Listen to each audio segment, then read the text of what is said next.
ನಮಸ್ಕಾರ ಬಂಧುಗಳೇ, ನಾನು ನಿಮ್ಮ ಪ್ರೀತಿಯ ತಾರ ಅನುರಾಧ. ಇತ್ತೀಚೆಗೆ ಮೋದಿರವರು ಪೆಟ್ರೋಲ್ ಡೀಸೆಲನ್ನು ಮಿತವಾಗಿ ಬಳಸಿ, ಚಿನ್ನ ಖರೀದಿಯನ್ನು ಮುಂದಿನ ವರ್ಷಕ್ಕೆ ಇಟ್ಕೊಳ್ಳಿ,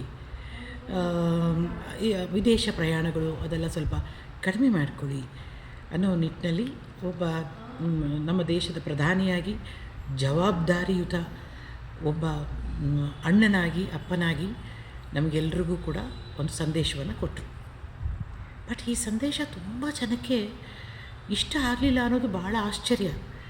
ಮತ್ತು ಅದರ ವಿರುದ್ಧವಾಗಿ ಮಾತಾಡ್ತಿರೋದು ಕೂಡ ತುಂಬ ಇದ್ಯಾಕೆ ಹೀಗೆ ಮಾತಾಡ್ತಿದ್ದಾರೆ, ಇವ್ರಿಗೆ ಗೊತ್ತಿಲ್ಲದೆ ಮಾತಾಡ್ತಿದ್ದಾರಾ ಅಂತ ಅನಿಸುತ್ತೆ.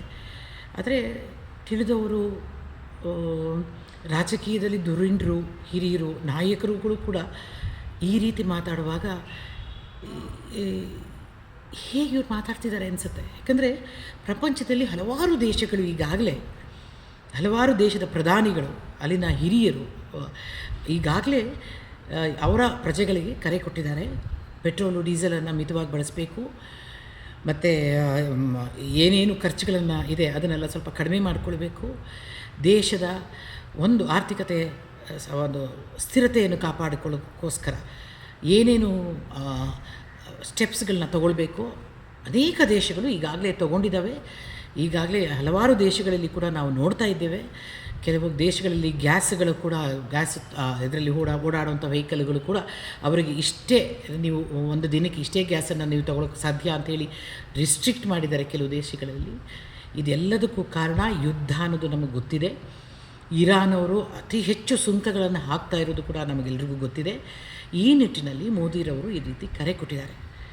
ಆದರೆ ನಮ್ಮ ರಾಜ್ಯದಲ್ಲಿ ಕೆಲವು ಹಿರಿಯ ರಾಜಕಾರಣಿಗಳು, ಹಿರಿಯ ನಾಯಕರು ಇವರು ಅದರ ಬಗ್ಗೆ ಒಂಥರ ಕೇವಲವಾಗಿ ಮಾತಾಡ್ತಿರೋದು ನೋಡಿ ನನಗೆ ನಿಜವಾಗ್ಲೂ ಸಂಕಟ ಅನ್ನಿಸ್ತು.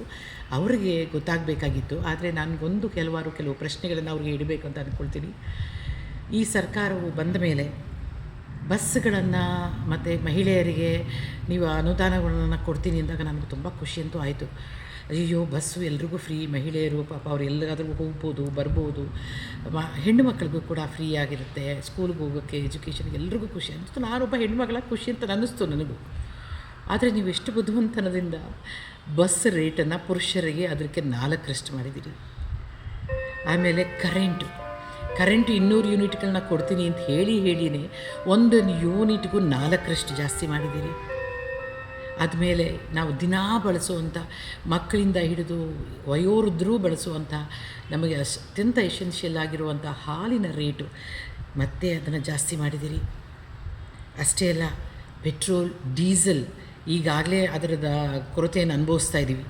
ಇಡೀ ದೇಶ ಅನುಭವಿಸ್ತಿದೆ. ಆದರೆ ನಮ್ಮ ರಾಜ್ಯದಲ್ಲಿ ಅತ್ಯಂತ ಹೆಚ್ಚು ವ್ಯಾಟ್ ಟ್ಯಾಕ್ಸನ್ನು ಹೆಚ್ಚಿಸಿದಿರಿ.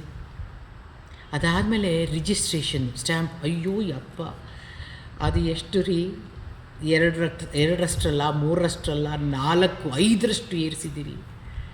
ಇದಕ್ಕೆಲ್ಲ ನಿಮ್ಗೆ ಉತ್ತರನೇ ನೀವು ಕೊಡೋದಿಲ್ಲ. ಮತ್ತು ಮೋದಿರವರು ಯಾಕೆ ಹೇಳಿದರು ಅಂತ ಪ್ರಶ್ನೆ ಮಾಡ್ತೀರಿ. ನಿಮ್ಗೆ ಈ ಪರಿಸ್ಥಿತಿ ಬಗ್ಗೆ ಅರಿವಿಲ್ವೇ? ದಯಮಾಡಿ ಅರಿತು ಮಾತಾಡಬೇಕು ಅನ್ನೋದು ದೊಡ್ಡವರು ಹೇಳ್ತಾರೆ. ನೀವು ದೊಡ್ಡವರು, ನಿಮ್ಮಿಂದ ನಾವು ಕಲಿಬೇಕು. ಇದೆಲ್ಲ ಪ್ರಶ್ನೆಗಳು ನಿಮಗೆ, ನೀವು ಉತ್ತರ ಕೊಡಿ. ನಮಸ್ಕಾರ.